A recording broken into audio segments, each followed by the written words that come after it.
Hello, everyone. Welcome. Welcome to the lecture of opportunity on India, Pakistan, and the intractable Kashmir conflict, prospects for peace. For those who don't know me, my name is Saira Yamin. And before I introduce our speaker today, who's online, I just want you to give you a very brief background on India-Pakistan tensions. Um, Bird's eye view of what the relationship is like. So, observers suggest that India and Pakistan were born fighting. The two nuclear armed neighbors came very close to war last month. As you may know, they have been to war 3 times since independence from British colonists in 1947. Of these, 2 wars have been over the disputed territory of Kashmir in 1947, in 1965, and in addition, Kargil War in 1999, which was a limited conflict, so it wasn't a full-scale war. Cross-border skirmishes between the two are very common, and Kashmir remains central to the rivalry between the two neighbors and is one of the world's longest unresolved conflicts. Former President Bill Clinton once famously said that Kashmir is one of the most dangerous places in the world. Now, the recent military conflict between India and Pakistan was triggered by a terrorist attack in Pahalgam in Indian-administered Kashmir on April 22, and 26 civilians were killed. India blamed Pakistan. Pakistan denied any involvement and in turn accused India of supporting a separatist movement in its Balochistan province. The conflict escalated with retaliatory missile strikes from both sides, raising fears of a wider war between the two nuclear-armed nations. While both have agreed to a ceasefire thanks to US mediation, tensions remain high. Here with us to present Pakistan's perspective and prospects for peace is Dr. Rabia Akhtar. Dr. Akhtar is the Dean of the Faculty of Social Sciences at the University of Lahore and Director of the Center for Security Strategy and Policy Research. Currently a visiting fellow managing the Atom Project at Harvard Kennedy School's Belfer Center, she specializes in nuclear policy, deterrence, and strategic stability in South Asia. So with that, I'll turn it over to you, Dr. Akhtar. Thank you. Thank you so much, Dr. Yamin, for a kind introduction. And thank you so much for giving me this opportunity to speak about this very important topic, which has, as you rightly mentioned, come to the fore again. We thought with Russia, Ukraine, the attention was diverted, but South Asia once again, came to the limelight. I have prepared a presentation, and those, in the room who are new to the conflict and need to understand its genesis, I've put together some basic information leading on to as to how India and Pakistan have fought wars and several crises under the nuclear umbrella, and whether there is hope for some sanity to prevail and peace to prevail. So with this, I will, begin my presentation. Let me just close my video so that I'm less distracted.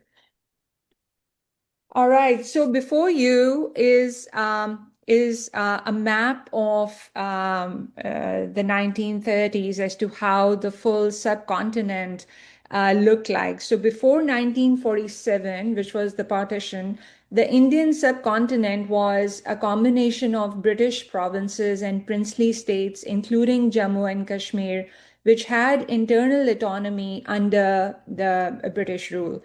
And the partition of British India in August 1947 led to the creation of two sovereign states, India and Pakistan, which was based largely on religious demography. While most princely states acceded to either India or Pakistan, Jammu and Kashmir's status remained undecided, becoming the most contentious, unresolved issue of the partition.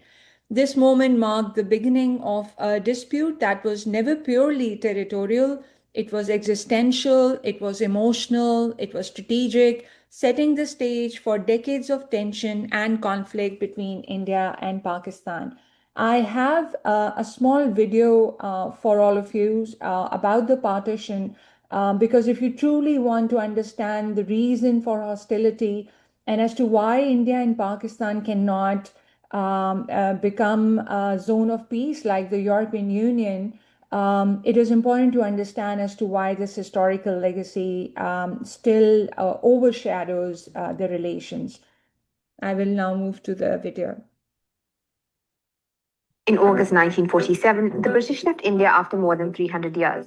British India was partitioned into two independent nation states, India and Pakistan. India was to remain secular with a Hindu majority. Pakistan was to have a Muslim majority. This is the story of how two countries were carved up in haste by British colonists and how this led to one of the largest human migrations in history. An estimated 15 million people were uprooted as Muslims began trekking to east and west Pakistan, while Hindus and Sikhs went the other way. Between 1 and 2 million people lost their lives due to large-scale religious violence, starvation, and disease. More than 75,000 women were raped or abducted. But how did this religious hatred spark so much violence? To understand this, we have to look at Britain's rule of India.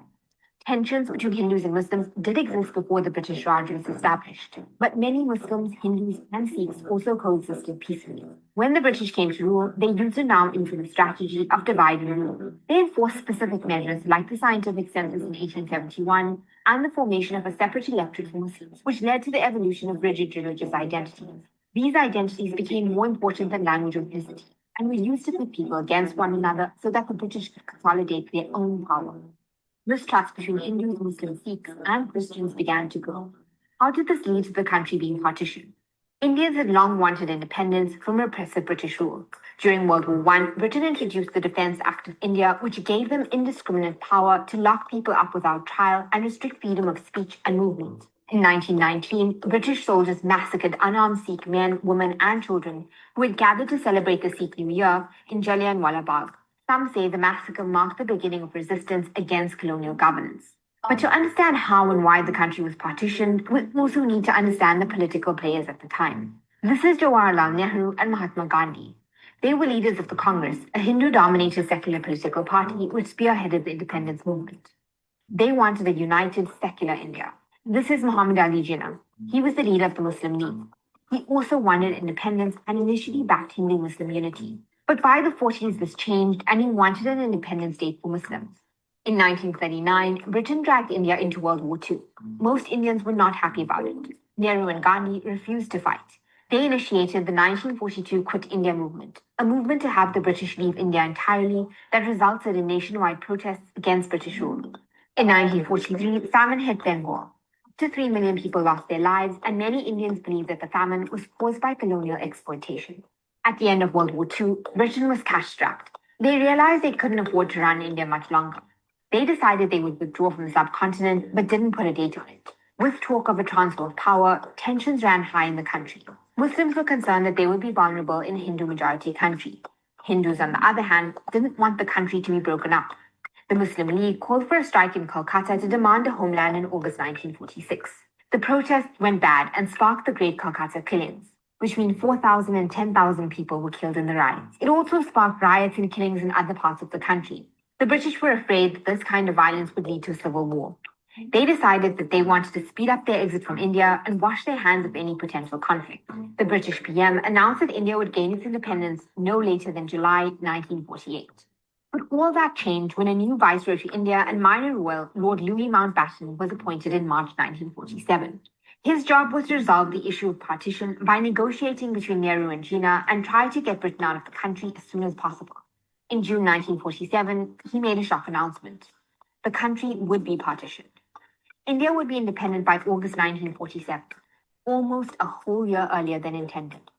But who would divide the Indian Empire? This is Cyril Radcliffe. He was the British lawyer tasked with breaking up India by taking into consideration religious differences and railways and canals.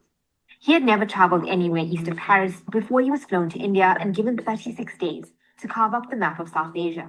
Radcliffe drew the line which cut the states of Bengal and Punjab into two.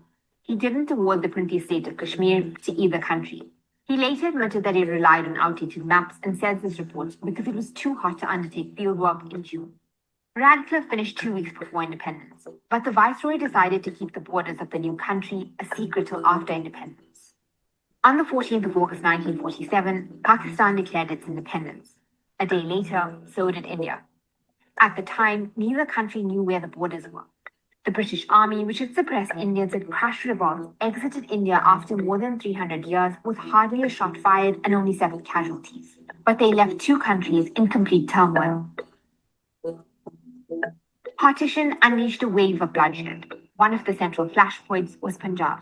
People who suddenly found themselves in the wrong country had to flee from their ancestral homes, on foot, on bullock carts, or by train. More than 7 million people traveled from India to Pakistan. Another 7 million people traveled from Pakistan to India. Mobs hid in the bushes along the way, waiting to slaughter people. Muslims, Hindus, and Sikhs killed one another.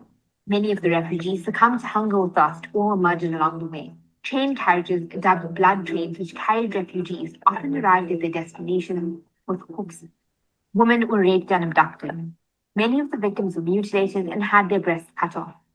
Pregnant women attacked by mobs had their bellies cut out of them. Even children weren't spared. Some women were killed by their own fathers and brothers so they wouldn't be captured.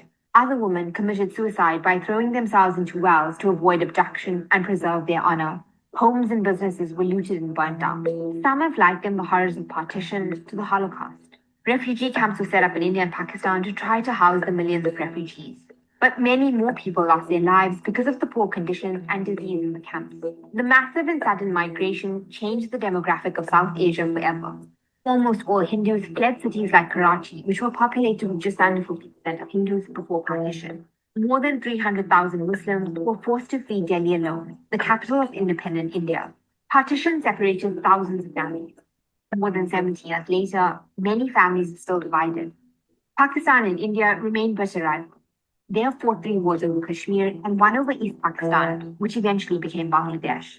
Today, there are still disputes over water and borders. More than 7 decades later, more than 1.6 billion people still live in the shadow of partition.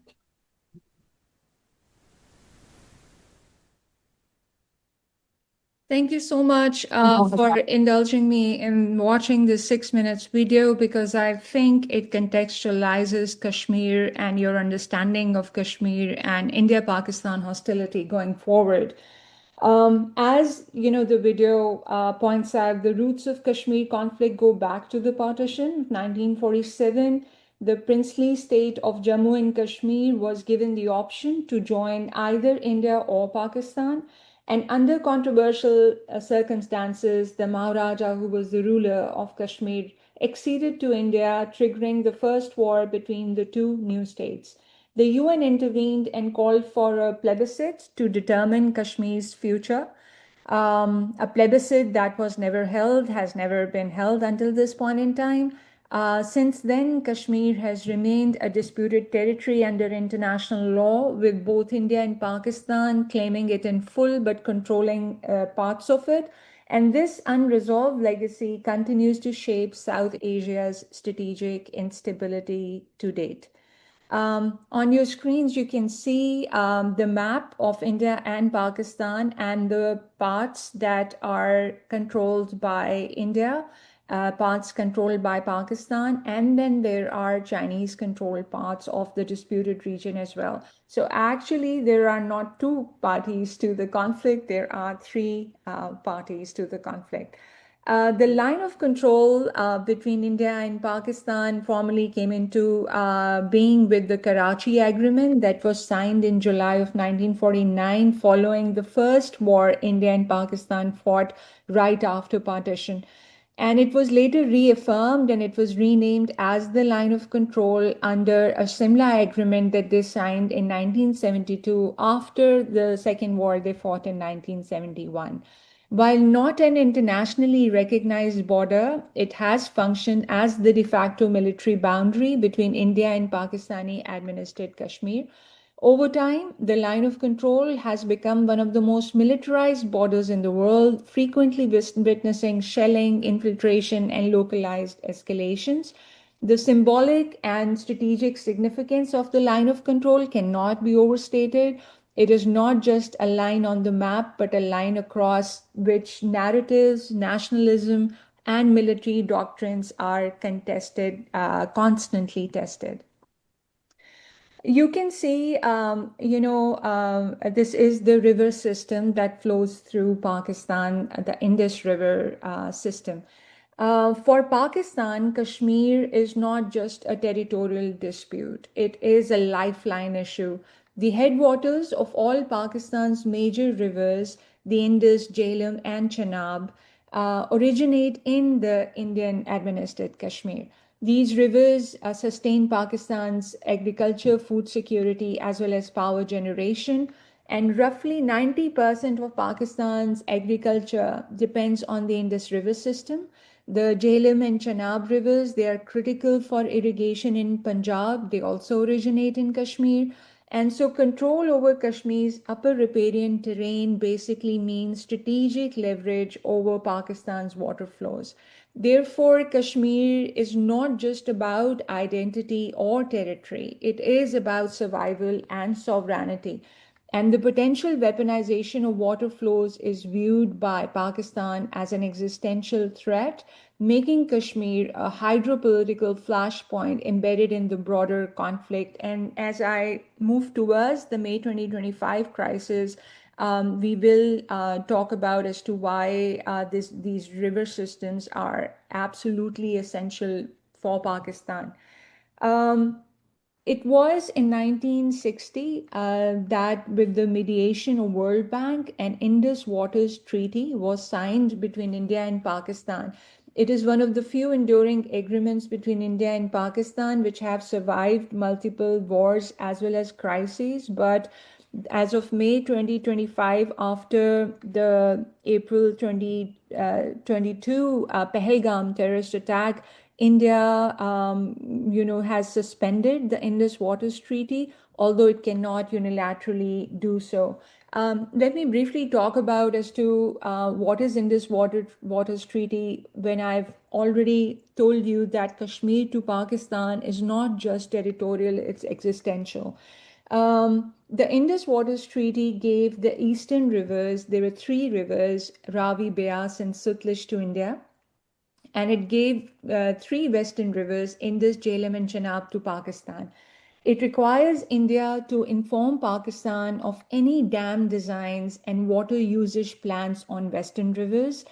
It includes a dispute resolution mechanism with roles for technical experts, neutral experts, and international arbitration through World Bank. However, over a period of decades, this treaty has been under strain because India has increasingly used run-of-the-river projects on the western rivers, triggering Pakistani concerns. And in times of tensions, India has signaled its intent to review or suspend the treaty, linking water to broader strategic leverage, as it exactly did in the May 2025 crisis. And in 2023, India served a notice to Pakistan to modify the treaty, which marked a significant departure from its traditional adherence, reflecting rising geopolitical tensions. So, as of India's official statement, that came in the wake of the Pahalgam terrorist attack in April, India is holding Indus Waters Treaty in abeyance, which Pakistan believes is an illegal move because, according to the treaty, it cannot unilaterally disband it, put it in abeyance, or unilaterally withdraw from it.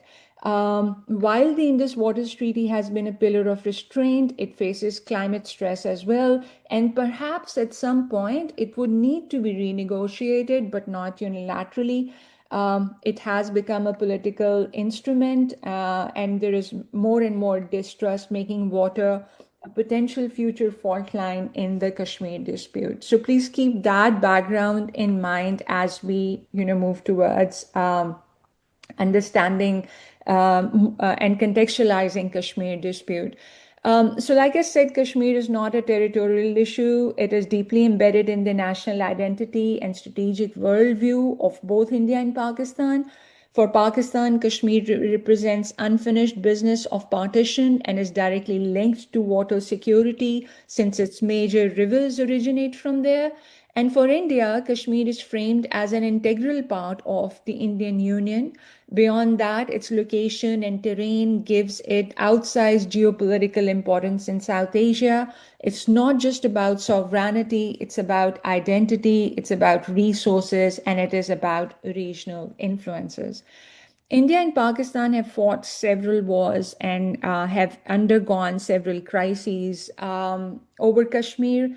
The first war over Kashmir was fought in 1947-48. It ended with UN intervention and the creation of the line of control, about which I talked about earlier. Then in 1965, the war was sparked by Operational Gibraltar in Kashmir and it ended in a stalemate. In 1971, the war directly was not about Kashmir, but it reshaped the region after Bangladesh's creation and dismemberment of Pakistan. The first war after Pakistan and India became overt nuclear weapon states, it was fought in 1999. Pakistan's infiltration across the line of control. Mark, I can hear some sound in the background. I'll close the door. Okay.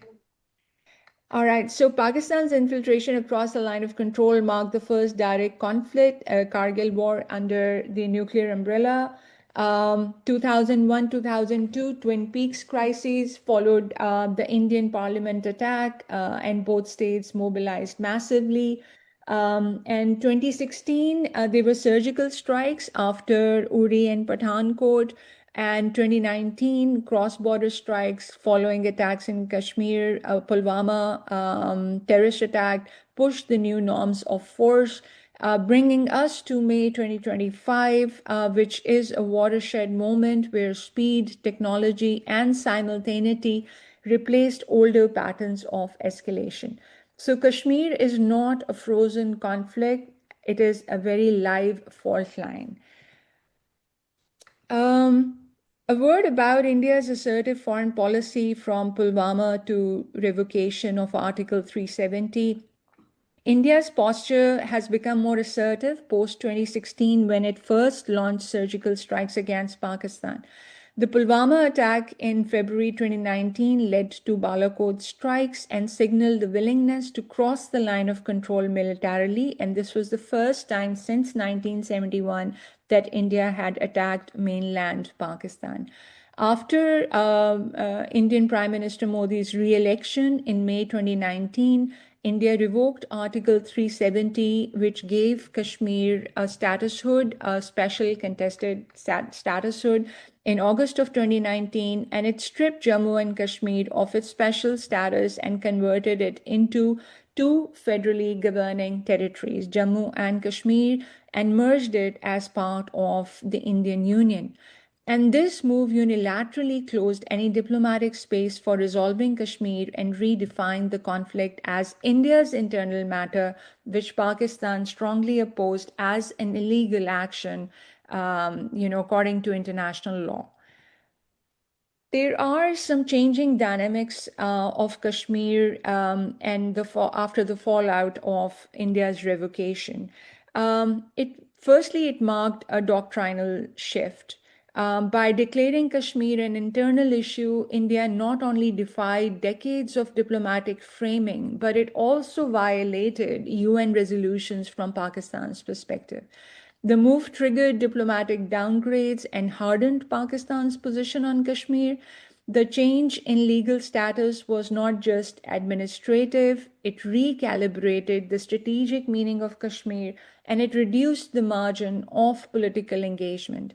And Pakistan views this as a legal and moral breach, heightening the stakes of every future escalation. And as we have seen since 2019, when last crisis was fought between India and Pakistan, we are now in May. We have just crossed May 2025, and Kashmir has been at the very, very heart of it.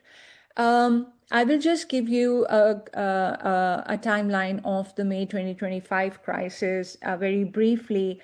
It is a case study of fast, high-tech, compressed escalation. It began with a terrorist attack in Pahalgam, which India, in a knee-jerk reaction, blamed on Pakistan. Until this day, as I'm speaking to you, India has not provided any evidence of that terrorist attack linking back to Pakistan, has not provided any evidence to the international community that Pakistan was complicit in this terrorist attack, and to this day has not caught the terrorist who conducted Pahalgam. In response, India launched Operation Sindoor, which was a set of precision airstrikes. Pakistan responded with its own operation called Operation Bunyamin Marsus, which was a multi-domain retaliation involving drone swarms, cyber attacks, and standoff missile strikes. The entire crisis unfolded over 4 days, 87 hours to be precise.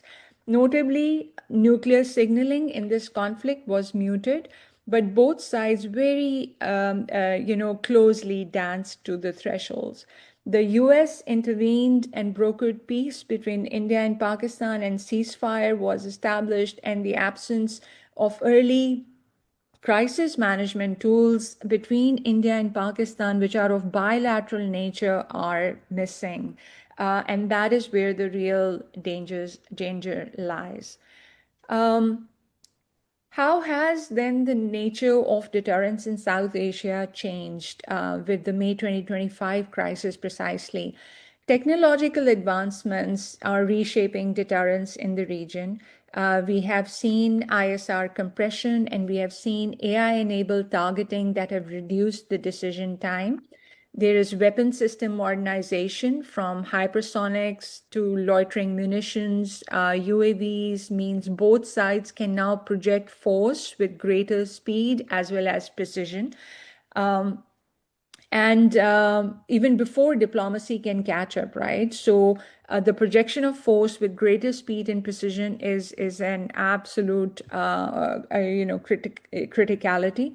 The traditional logic of deterrence, which was based on time, clarity, and ambiguity, it is now being severely tested by new logic of speed, simultaneity, as well as constant surveillance. So Kashmir's volatility, is deeply embedded, in this changing nature of deterrence.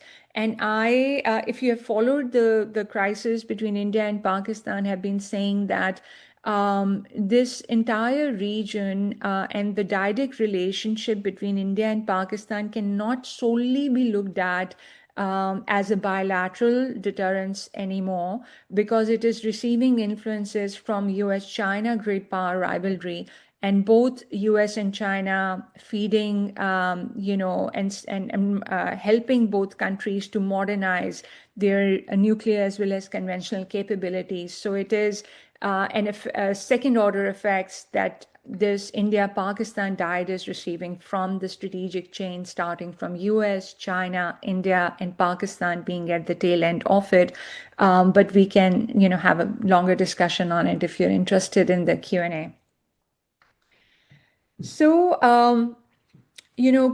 again, I don't want to go through this, but Kashmir definitely remains a likely flashpoint for future crises. We do see that the nature of escalation, has changed.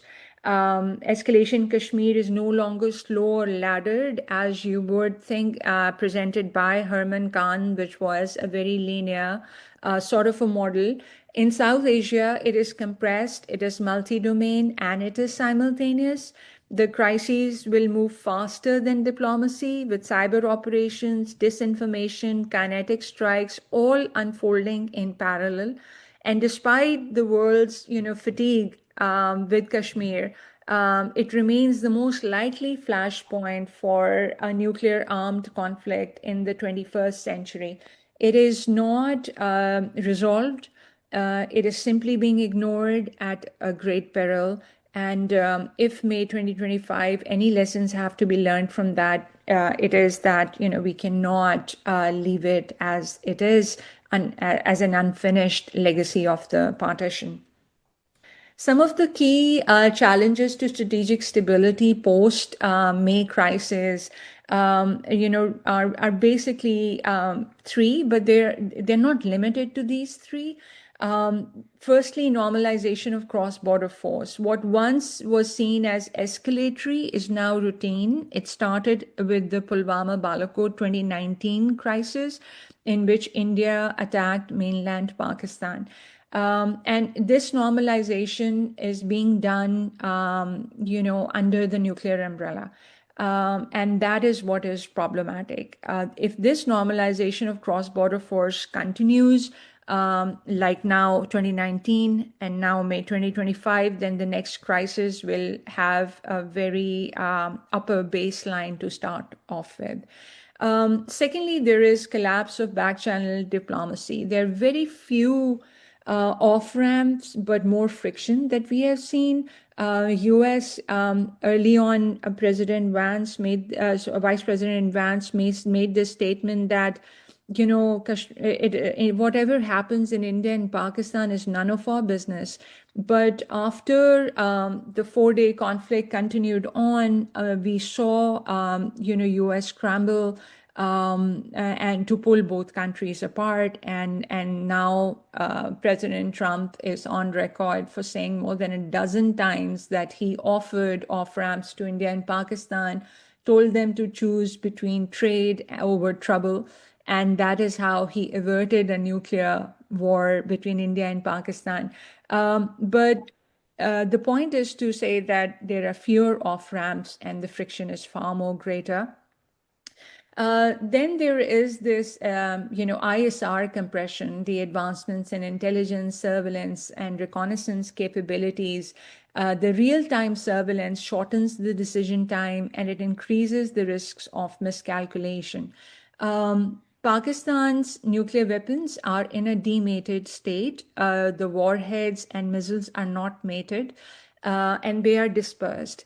And the decision to do this, with PALs that have operated by 3-man rule, it is so that during a crisis, no decision to use nuclear weapons comes very early on in the conflict.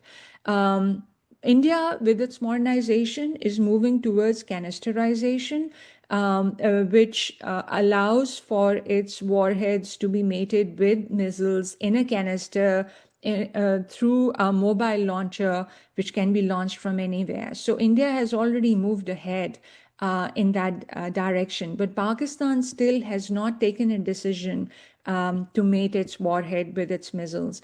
But with more and more, ISR compressed real-time surveillance and hypersonic missiles, like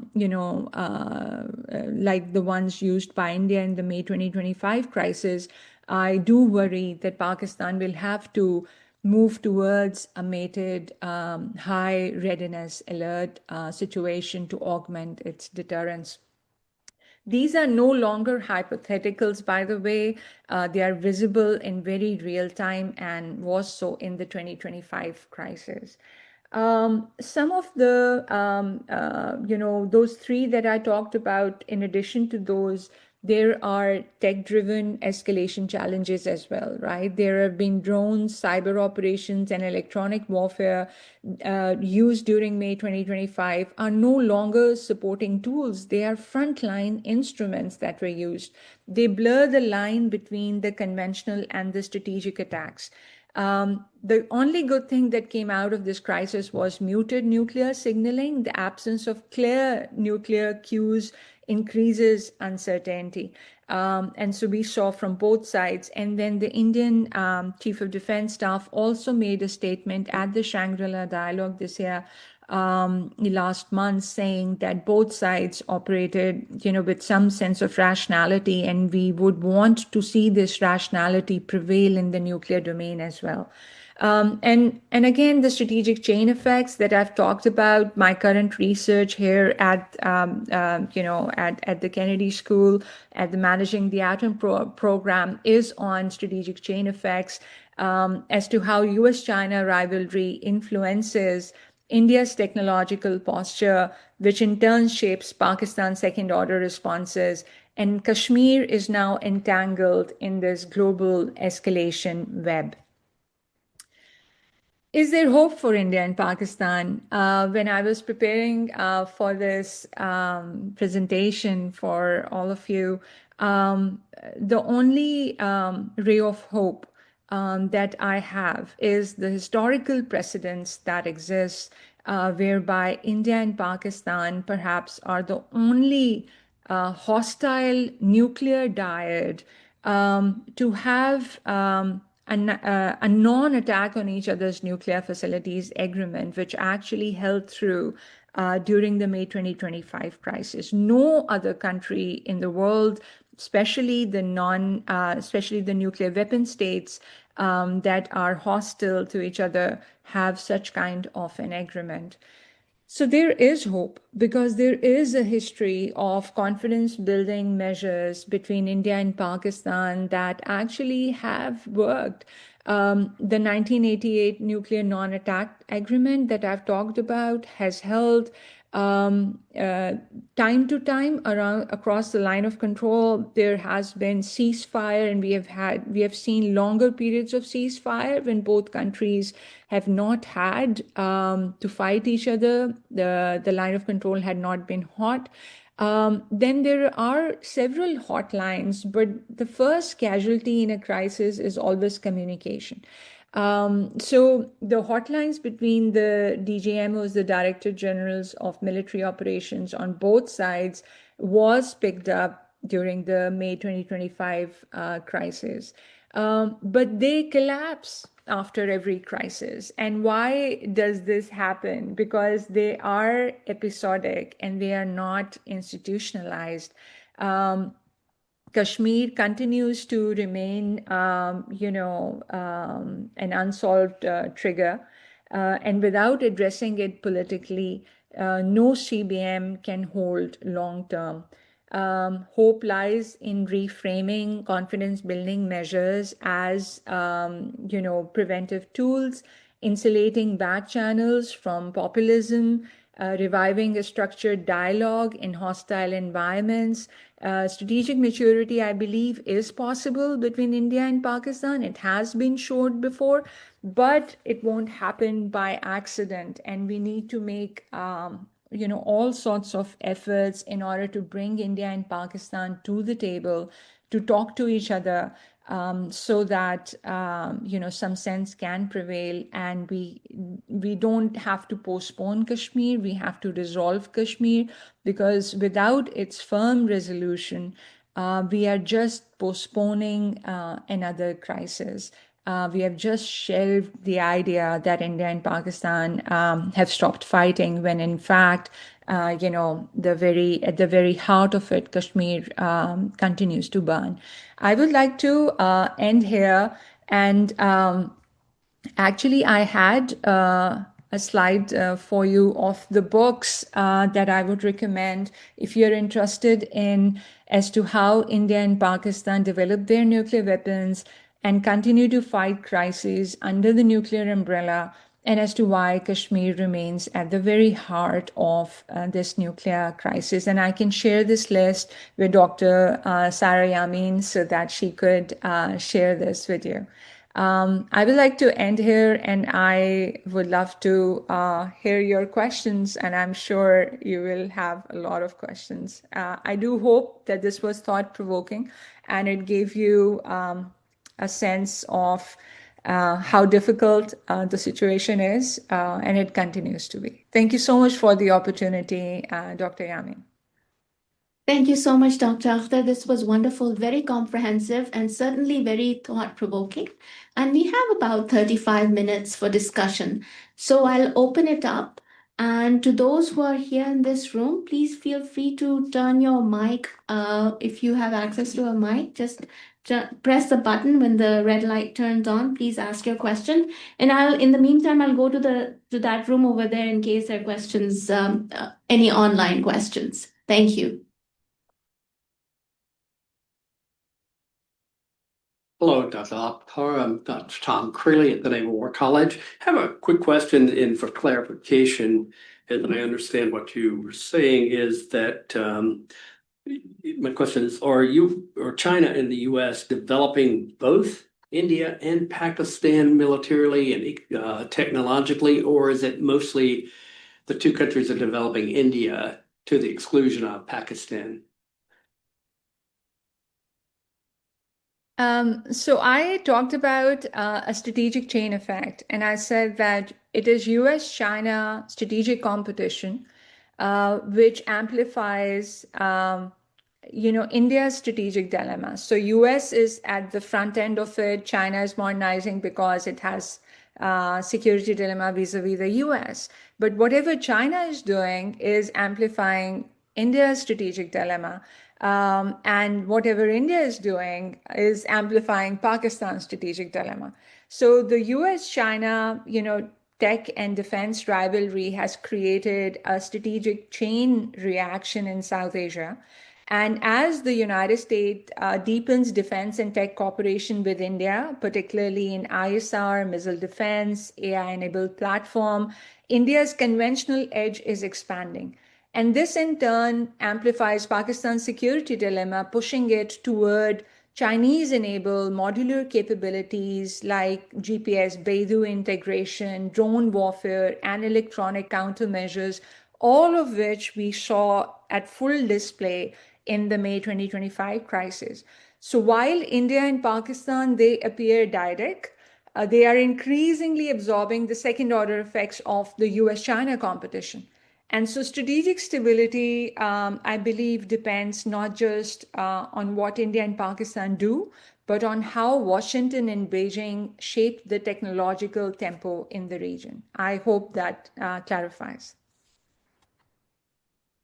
That sounds terrifying. Thank you. Thank you. Hi there, thank you. This might seem like a naive question, but could any kind of power sharing arrangement similar to like the Republic of Bosnia be suitable for a solution for Kashmir? Thank you so much. So Kashmir already has UN resolutions which call for a plebiscite in Kashmir. A Bosnia-style power sharing arrangement in Kashmir, while it is conceptually appealing, it would face serious structural, political, as well as demographic challenges. Because unlike Bosnia, where external, mediation enforced a delicate, ethnic balance post-war, Kashmir lacks such negotiation table, let alone a ceasefire agreement that recognizes internal stakeholders like the Kashmiri political actors, diaspora voices, or civil societies. India considers Kashmir an internal matter, especially now post 2019 when it revoked Kashmir's disputed status, and it says that there is absolutely no space for third-party mediation or autonomy frameworks. Pakistan, meanwhile, supports self-determination, but rejects any model that dilutes that principle. In addition to this, there are demographic shifts, militarization, trust deficits that make institutional power sharing extremely difficult in Kashmir. And the idea assumes willing political consent, but Kashmir is marked by decades of alienation and competing sovereignties, as the history shows you. So while, firstly, it was not a naive question. Thank you for that question. While Bosnia offers a comparative case, Kashmir's conditions are yet not conducive to such a model, at least not without a major shift in political will from all three states, India, Pakistan, and the Kashmiris themselves. Thank you. Thank you. Any other questions?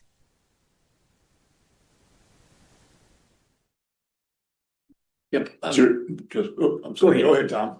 All right. Now, speaking about what Vice President Vance said, that it's really India and Pakistan is none of our business. And then President Trump came back and stated that it was a either take the off ramps or get into the trade. So it becomes more of an economic bargain, so to speak, rather than to try to find some type of peace between the two. Is that correct?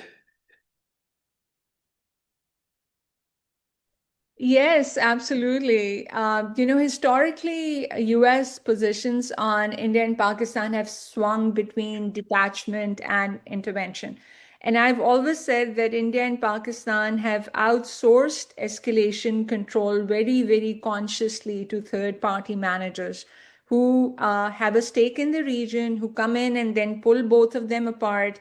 And both India and Pakistan continue to test each other's thresholds with that peace of mind that there will be a third party, because there has historically been a third party ever since their nuclearization, starting from Kargil War until this point, which will come in and pull them apart and not let them tip over, and escalation won't be out of control, which is such a dangerous thinking. So when, Vance said that Kashmir is, whatever is happening is not the business of United States, it did reflect of, a Cold War era posture of restraint, wary of entangling the US in regional disputes. But in practice, that position has really held during actual crises. In 25, as you rightly said, Trump stepping in a broker off ramps posture. His approach was consistent with the past style, prioritizing deal making over doctrine, trade de-escalation and optics over long-term structural fixes. I don't think US is interested in a resolution of Kashmir at the cost of its relationship with India, which has made really clear that we do not want any third-party mediation. So no long-term structural fixes are going to come. It is transactional diplomacy that was practiced, but in volatile environments like South Asia, even that creates space for temporary stability. So both India and Pakistan took it.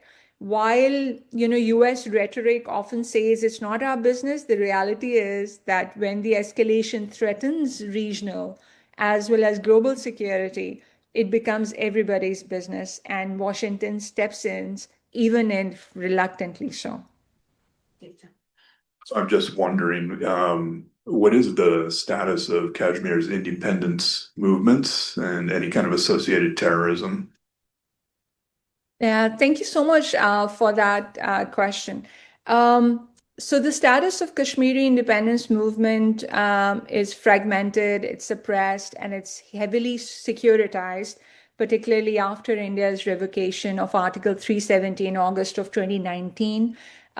In the Indian administered Kashmir, we call it Indian occupied Kashmir, illegally occupied Kashmir. Calls for independence have been met with systematic crackdowns, restrictions on political activity, their mass detentions, communication blackouts, and increasing demographic changes through legal reforms.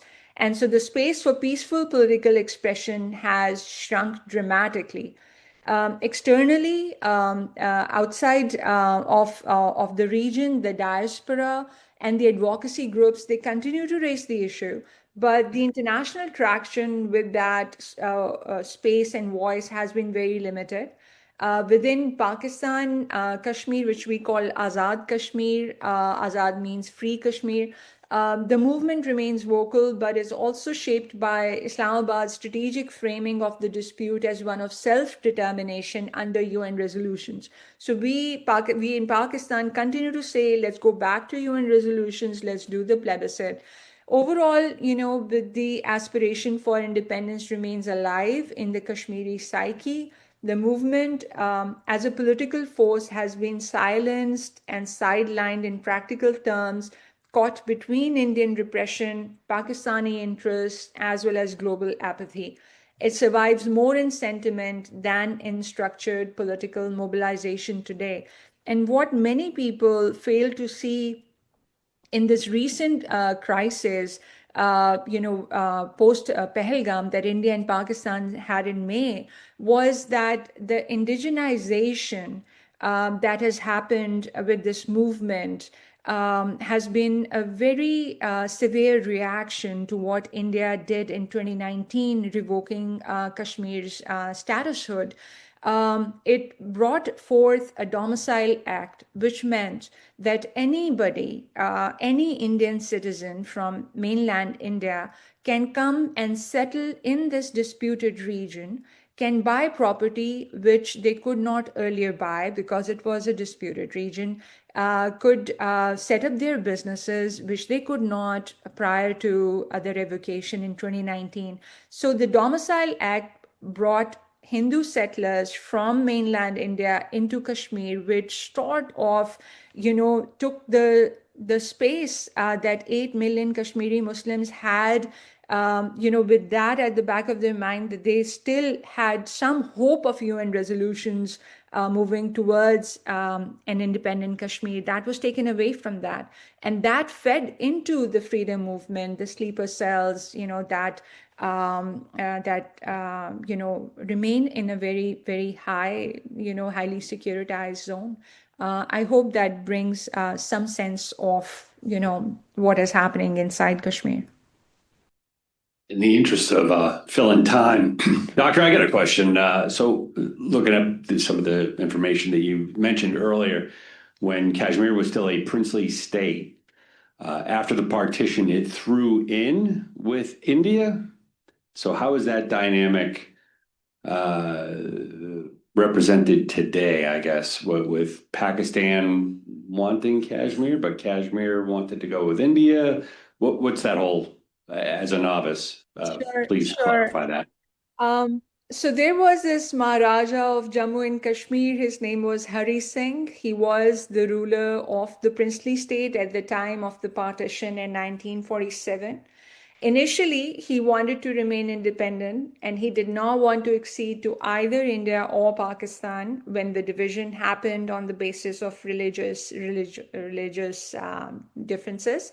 However, there was a tribal invasion from Pakistan in October of 1947, and he requested military assistance from India.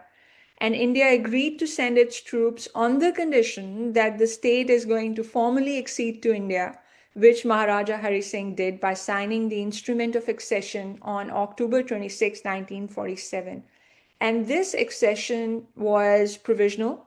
It was meant to be ratified by a plebiscite once peace was restored, a promise that remains unfulfilled until this end today. And this accession laid the groundwork for the first proper India-Pakistan war in 1947-48 and the emergence of Kashmir then as a disputed territory, which was central to both countries' national identities and security policies.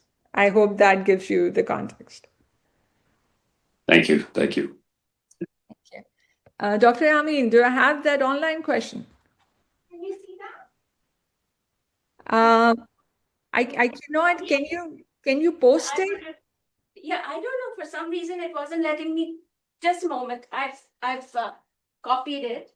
Yeah, please just post it. No, I'm not able to somehow copy and post it, but let me read it for you. I took a picture. The question is, leaving aside a forceful takeover of the entire Jammu and Kashmir region by either India or Pakistan, and two, independence for Jammu and Kashmir, what political outcomes are possible for the disputed region? Would the current line of control turning into a mutually recognized international border, in other words, a recognition of the present reality, be politically acceptable at any point? Thank you so much. If we leave aside the possibility of a forceful takeover by either India or Pakistan, and we also set aside full independence of Jammu and Kashmir, which both states reject, by the way, the most politically realistic outcome in the current environment would be some version of line of control hardening into a de facto or a de jure international border. This outcome, while it is deeply contested by many Kashmiris, also by Indians and by Pakistanis, has been floated in diplomatic circles for over a period of decades, including some of the back channel negotiations. There are certain possible outcomes under this scenario. Number one, formal recognition could happen of the line of control as international border. There could be autonomy within existing control zones. There could be joint mechanisms for cooperation. There could be international legalization of the status quo. But neither India nor Pakistan are going to accept it because it stabilizes border and does not address the Kashmiri aspirations for self-determination, leaving political alienation intact. So while it might seem like a pragmatic off-ramp for states, but not just a solution for the people, the problem will still remain. Their indigenous freedom struggle to get the rightful plebiscite, the right to join either or remain independent, is going to be scuttled with such an arrangement. And I do not believe that India and Pakistan want to let go of the parts that they have and currently controlling. India's statements increasingly since 2019 have been that Kashmir is a part of India, and the only remaining portion of it is with Pakistan, which India is going to take soon. Pakistan has also been making the same statements that Kashmir is a jugular vein of Pakistan and it cannot let it go. And does not accept that India has internalized by revoking its special status. I showed you that slide about Pakistan's waters coming from the disputed region. If you do make this an international border, then you actually practically hand over every leverage to India of controlling and distorting, the water supply as the upper riparian. And we have seen a glimpse of what India is capable of doing because it has said that it has put the Indus Waters Treaty in abeyance, which means that, it can control the flow of water coming into Pakistan. And water is our severe threshold. It's no longer just a fault line. It is existential for Pakistan. So any thought of formalizing LOC as international border is not going to be acceptable simply for strategic reasons, besides all others that I've just talked about. Very good. Any questions over here? Okay. Dr. Akhtar, I have a question for you, and after I ask my question, I'll go and have a look again at the chat. Sorry about these technical challenges, but we know that India and Pakistan have a very, very complex relationship, and they've been to war many times, and they've been to full-scale war 3 times prior to nuclearization, and post-nuclearization, they had, under the Modi regime right now, we are seeing the relationship see new lows. The tensions have escalated significantly. We did have Kargil in 1999, limited war, which was, in this case, this was initiated by Pakistan. And after Kargil, though, we saw a period of thaw in the relationship, and it was unprecedented. And there was exchanges between citizens, cricket matches. It seemed to be a honeymoon period, a very late honeymoon period between India and Pakistan. I myself was at the time teaching in Pakistan at Quaid-e-Azam University, and I had the opportunity to visit India 5 times, which is otherwise extremely difficult for any Pakistani or Indian to get a visa to visit the other country. But I was invited by Indians 5 times as an academic for research, as a conflict resolution trainer, to present papers and so on. And this was five times between 2000 to 2005. So what was happening then, and what lessons can we learn from the early 2000s, a relationship that was beginning to, it seemed to be working out at that time.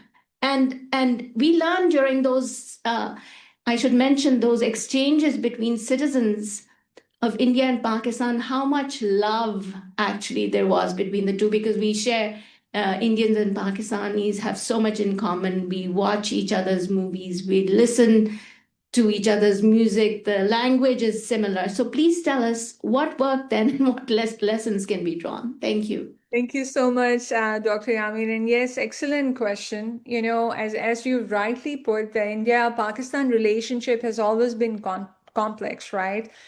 3 wars, 4 major crises under the nuclear shadow.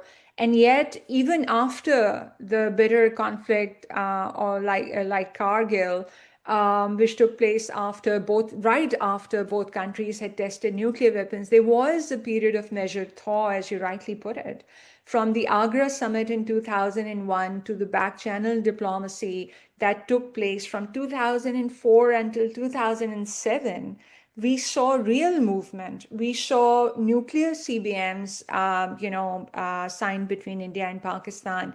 There was a real movement towards deterrence, including ceasefire agreements, people-to-people contact, and trade normalization.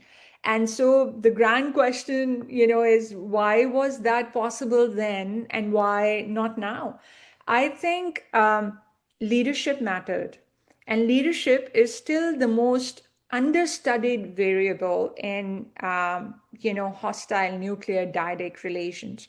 Despite their differences, leaders like President Musharraf from Pakistan and Prime Minister Vajpayee from India, and later Prime Minister Manmohan Singh from India, they recognized the dangers of permanent hostility and they invested political capital in outreach.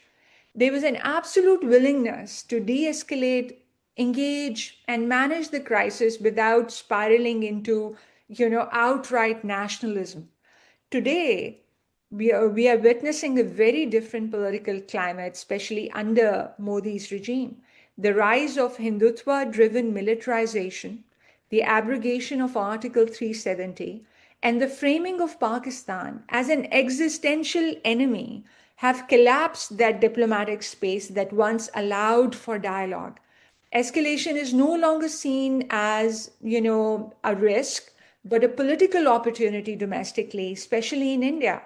Crisis stability has weakened not due to, capability changes alone, but because the incentives to manage conflict have completely eroded. You have seen after Pulwama Balakot 2019 crisis, Modi won his third term. And after May 2025 crisis going into, the regional elections, has been using Operation Sindoor as his main tagline, as if, that political space is being capitalized.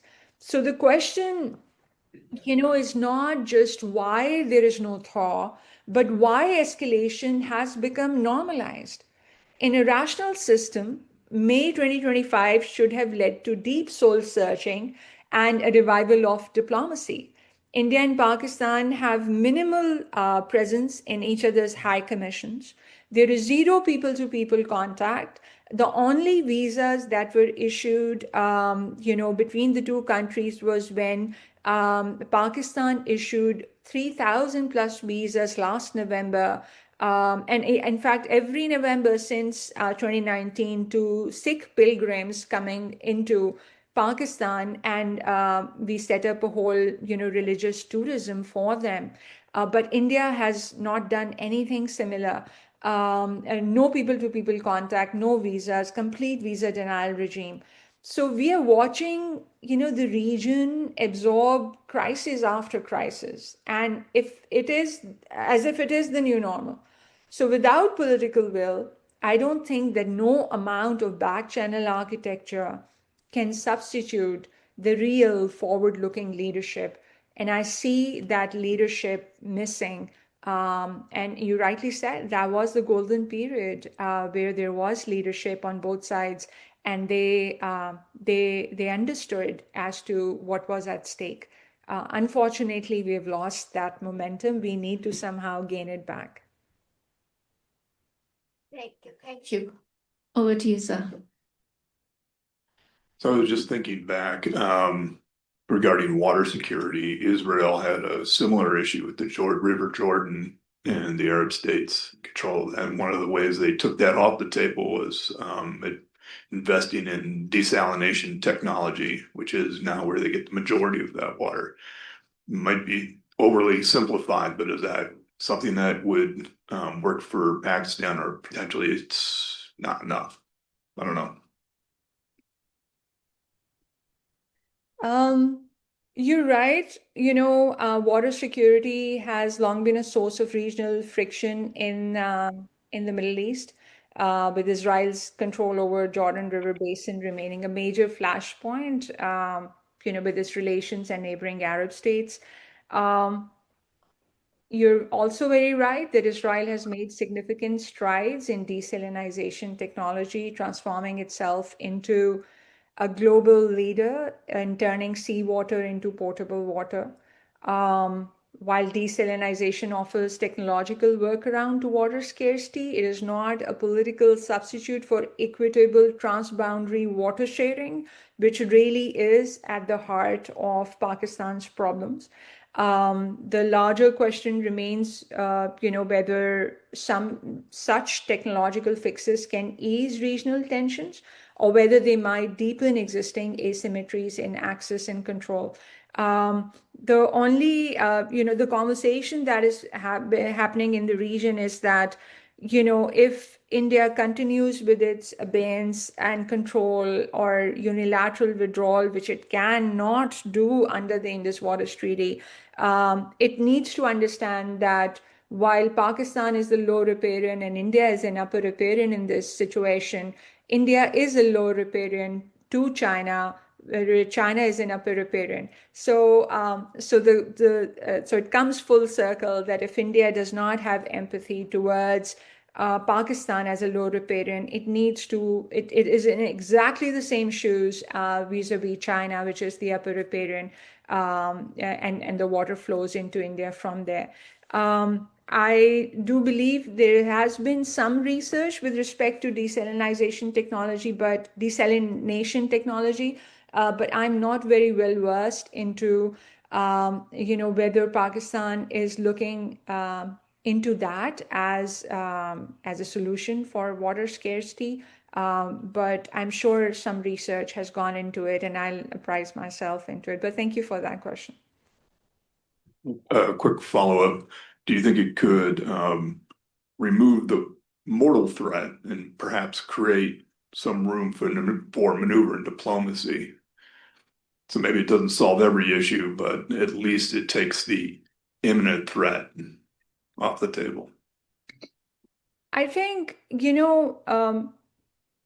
you're right. I think Pakistan can move towards this, especially in coastal areas like Karachi and Gwadar, where several constraints limit its ability to replicate actually what Israel's exact model is at scale. There is infrastructure investment questions, and desalination is, as you know, highly energy intensive. Israel can afford it due to its advanced energy infrastructure, including renewables and access to global tech partnerships, while Pakistan faces energy shortages and high costs. So I don't know how cost effective would that be. Also, geography-wise, it's viable for coastal regions. Inland water security depends heavily on glacier-fed rivers. So for Punjab as well as Khyber Pakhtunkhwa, desalination is not a solution. Transboundary water diplomacy and conservations are far more critical. It also, with respect to a strategic opportunity, if Pakistan does invest in small and medium scale desalination plants for urban coastal resilience and emergency drought proofing, it can create some dual use structures. So overall, I think Pakistan can pursue this strategy, but it will require targeted investment, technological partnerships, national water strategy that does not treat desalination as a panacea, but as an element of broader water security agenda. But that still does not, take the problem at heart, away from it. But thank you for this. I think there is just more to be thought about it. Thank you. Okay, very good. So this was wonderful, Dr. Akhtar. We are almost, our time is almost up. We really, really enjoyed your excellent presentation, and I'd like to thank you and our participants for an excellent interaction. So thank you. Thank you so much for this opportunity and a great, Q&A session. I really enjoyed it. I wish you guys all the best. Thank you. Thank you. Bye-bye. Bye-bye.